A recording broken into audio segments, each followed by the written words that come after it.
Okay, welcome back to another rapid game. So today we're going to go e4, e5. Our opponent's quite strong actually, but let's go for a King's Gambit. We haven't played a King's Gambit in any of our games so far. So we're going knight f3 here, g5. So this is a very old line after the move pawn to h4. Pawn goes to g4 and then the knight comes into e5 here. This gets very, very sharp for both sides. And I can't exactly remember what to do after this move. Usually they play knight f6 and then you capture, then it gets a little bit hectic after that. I guess you play bishop c4 here, or you can even play d4. I wonder which one is better.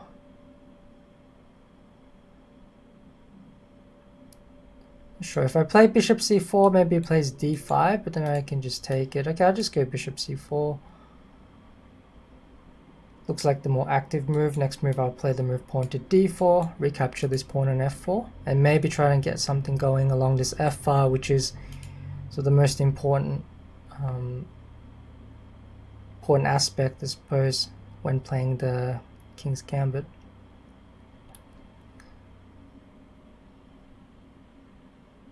Now, if we castle our king, I think the idea is that black wants to capture this pawn, but can we just capture on f4? Pawn to g3, we capture. No, this bishop's going to come to e3 later on. It can be quite annoying, I think. Can also just play knight c3 if d6 drop the knight back.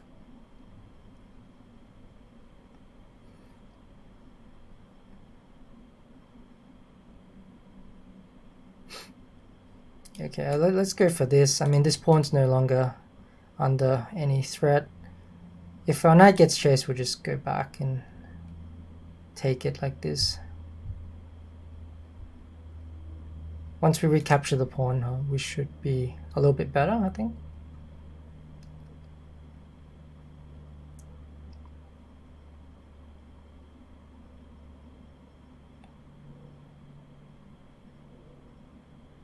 We can also maybe consider sacrificing the knight on f7, but I really don't believe it because we have to give up quite a lot of material to do so. Okay, knight to c6. So obviously we don't want to capture the knight, I don't think, unless we want to capture the knight and play e5, queen d3. He probably takes back with the d pawn, plays the bishop to f5. It doesn't look like much for me there in that position. I do have this option of taking pawn to e5 and chucking a knight to e4, but also seems a little bit slow. I also don't really want to bring the bishop into the game. Another option is just to drop the knight back. If knight takes here, maybe I go knight takes on f4. I do attack this pawn. I keep some open lines in the position.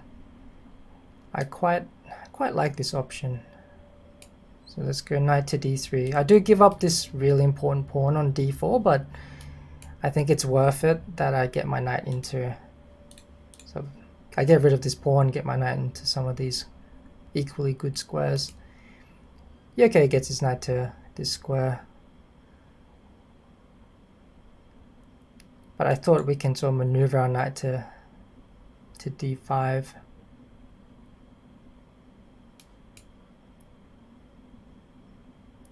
Maybe bring the knight to f5. If he plays c6, maybe maneuver this knight this way.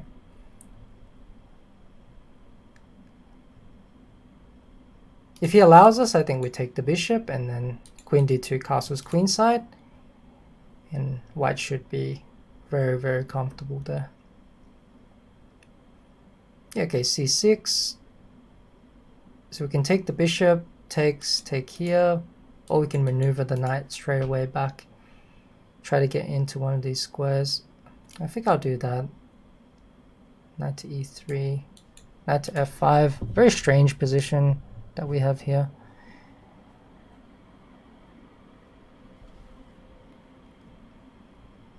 Very interesting position.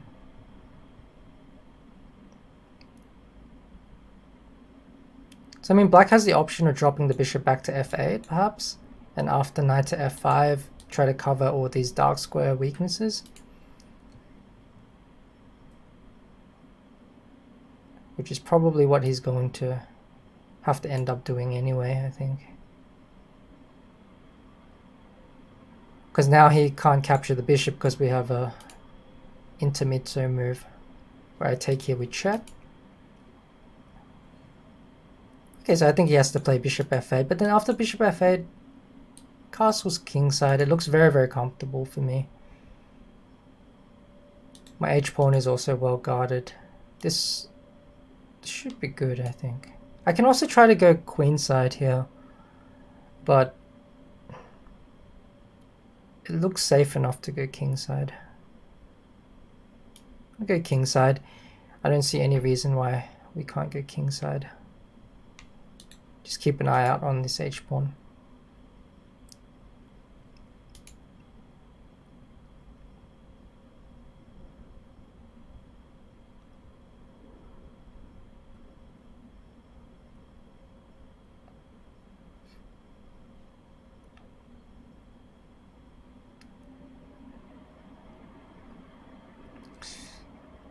So his pieces are kind of stuck.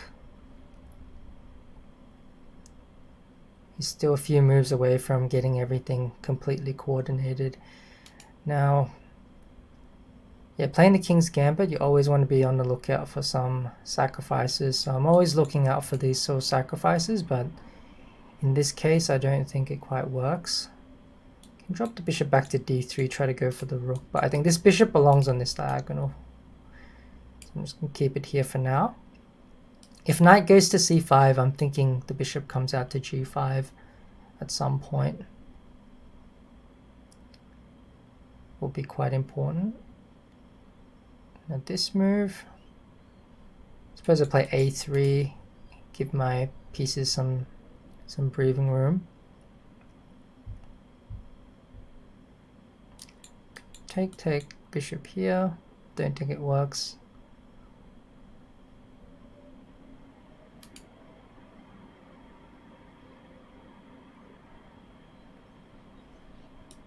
So either a3 or a4.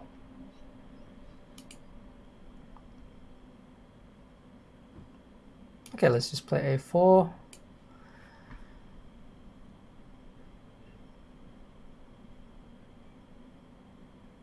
There's also this sacrifice after b4, knight to d5, but yeah, I don't know.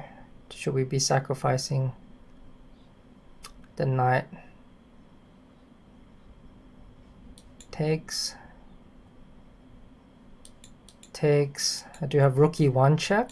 The knight goes to c5, I have rook e1 check, but that's pretty much all I have, don't know.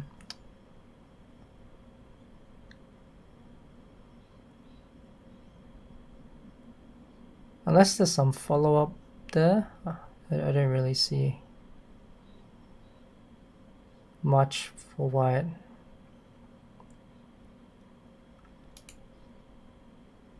Unless there's a check, king d7 check here. King c7. Check here, king goes to b8. Still don't really see much.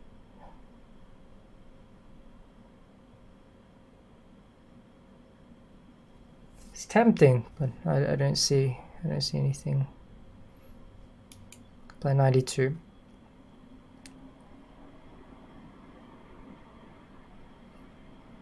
Okay, knight goes to c5, makes sense. Okay, let's play bishop g5.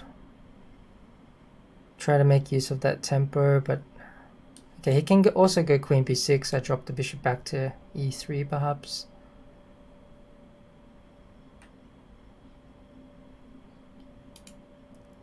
Just get rid of the queen from this diagonal.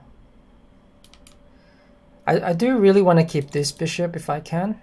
So I'd rather not lose this bishop. It's quite a nice piece. I'd rather give up the dark squared bishop if I absolutely have to.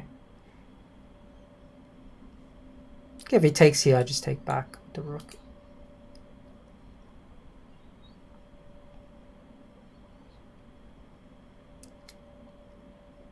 Okay. Okay, so I should take that, I suppose. take. I play knight g3 just to support my knight. Also maybe keep an eye out on this pawn. Well, we do have to watch out for bishop a6 and c4 though. That's gonna hurt. It's definitely going to hurt if he manages to get those two moves in. Can I do something about that? Can I maybe play e5 and then this? I'm gonna play e5. Don't have much time either, but yeah, I need to do something here. Maybe try to get knight d6 check in.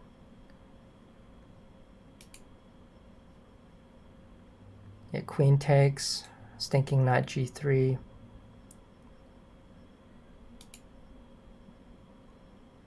Or rook e1. Rook e1 also looks pretty good. What happens if I play rook e1?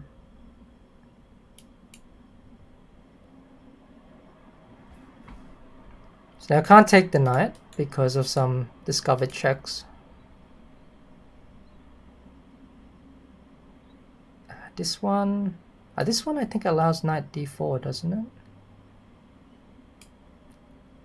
Is crazy position we have here. Typical King's Gambit.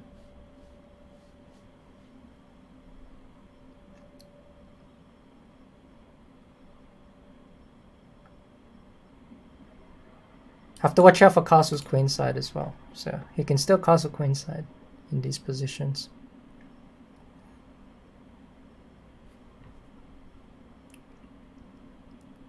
But at the moment it looks like he's losing some material.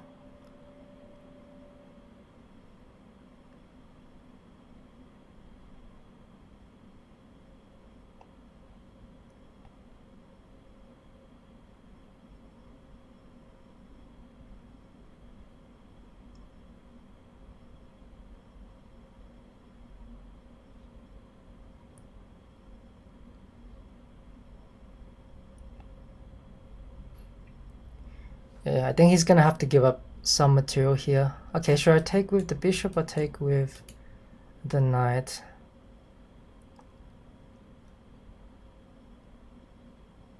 I think I should take with the knight first and then maybe take with the bishop afterwards. Yeah, I think we take with the knight first. If I take with the bishop, then I don't really have any good discoveries. So take with the knight, pawn takes, then I take with the bishop, threatening the knight here.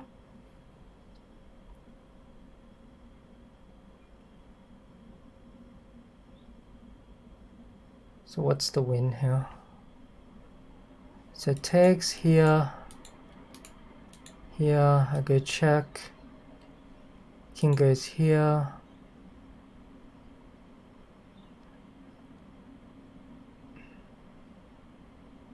What's the win? I go check here, knight d5, takes. Rook takes is also winning. I think they're both winning here. I'll go bishop takes, just to threaten the discovery. She's threatening something is usually better than actually playing it, because now he has to waste time actually thinking about what to do. So knight here, I go check.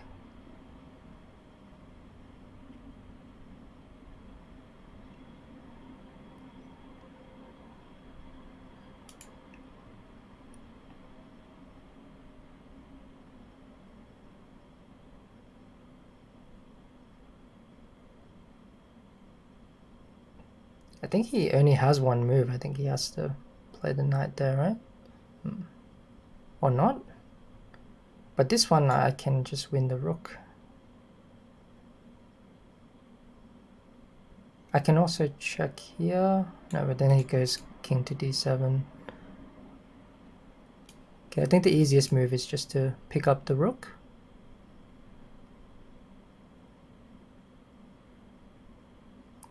So he has to block there. Okay, I take. Now I don't really want to waste time defending, so if I can play queen d3, I'd rather play queen d3. Maybe I can't. So what happens if queen d3, knight takes, check. I The king goes across.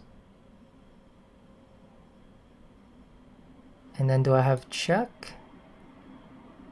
Knight comes back, I take. That must be winning, surely. That must be winning. I can even sack my rook, bring the other rook across. That looks incredibly dangerous. Yeah, so I don't really want to waste the time moving my bishop, because then I sort of allow him some counterplay. Maybe he brings his rook across.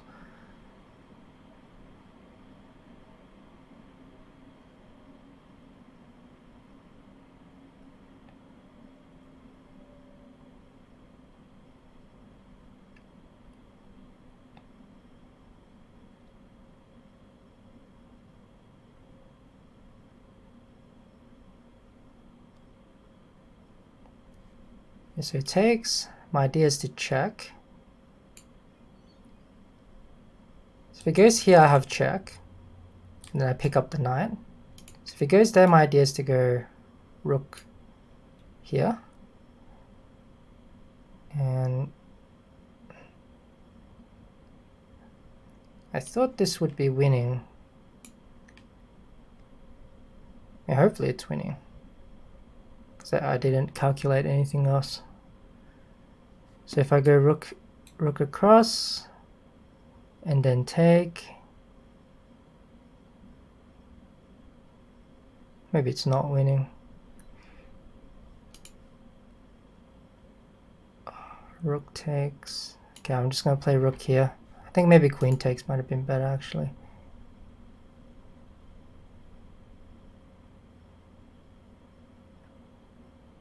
Yeah, I think queen takes might have been a lot better, a lot more accurate. Yeah, this is not great. Problem is rook f8's coming. I don't really want to go into the endgame. Also, I'm going to get flagged.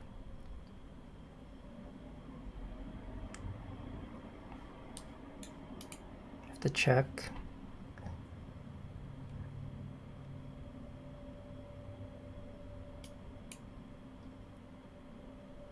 Yeah, I'm going to get flagged here if I'm not careful.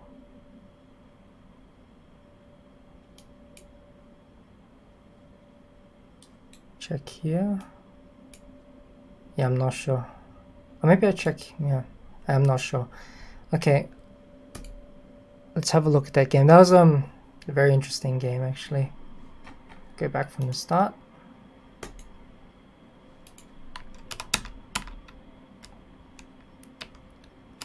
Yeah, so normally I used to play bishop c4, so this was the gambit I used to play in this position, but I think there's some problems after queen h4 check. Black is getting a relatively good position, so nowadays most people play knight f3, and g5 is one of the old lines. I mean, there's lots of lines you can play against the king's gambit, but traditionally, yeah, we play h4 and then follow up g4 with knight e5, and here most people play d6, and we get into some very interesting lines here after knight takes g4, and I think the main line goes the main line goes, I think, something like, let's see, I think it's knight f6 here most people play, and then after knight takes g4, yeah, there are some very interesting lines that take place after knight takes e4, and for example here you play the move queen e2 is a move, and you can also play the move pawn to d3. I think this is the better move, and then after knight takes here, bishop takes here, yeah, this gets into some very interesting positions.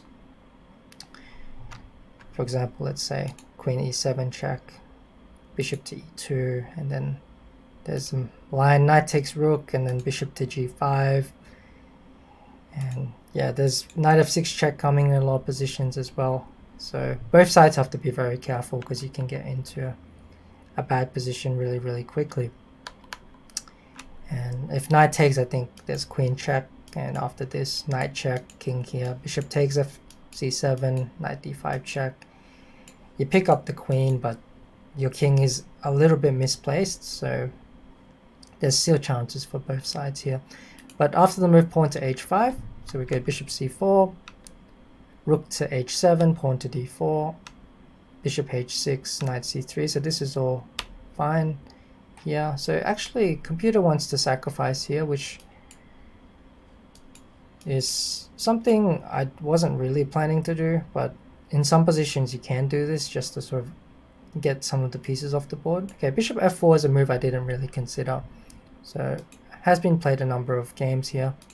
Does score very, very well. So the idea is that if you take, then you castle here, followed by recapturing, and it seems like white is just winning in this position. After takes, even if the queen takes here, he can never play g3.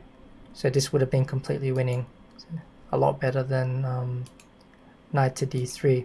So knight to d3 apparently allows f3, but I thought knight takes f4 gave me some chances here. After knight takes f4, knight to e6. Let's see what happened. So I thought my position was okay here. Knight to e3, yeah, knight to f5. So this was all fine.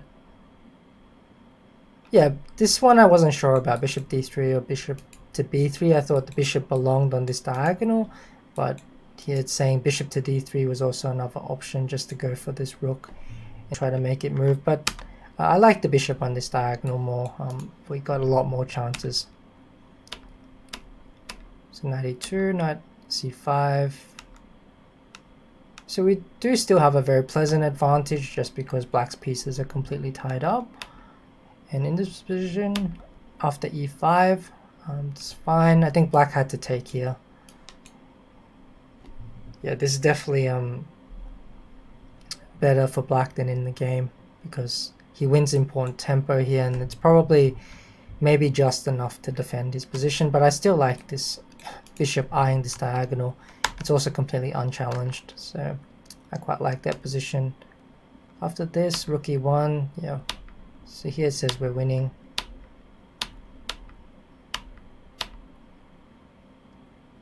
Queen d2, bishop check.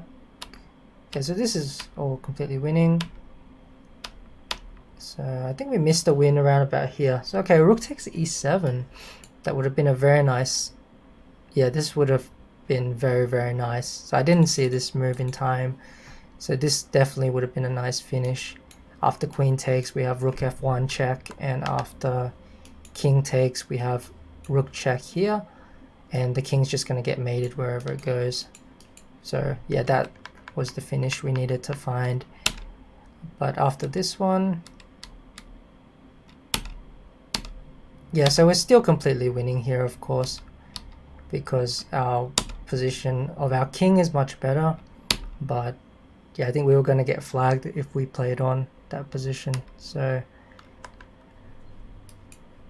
if we're going to play on here, maybe just queen e4 here, and yeah, probably just take the pawn. Although it's not completely clear here. I mean, black isn't down any material and he still has some chances. Our rook is definitely better, but yeah, black has some chances. After queen d4, maybe his rook gets in, tries to take our pawns. So we're only a little bit better in this endgame. Probably our big opportunity missed was rook takes e7 here, which would have ended the game a lot quicker. So I hope you enjoyed this game, and thanks for watching, and I'll catch you guys on the next one.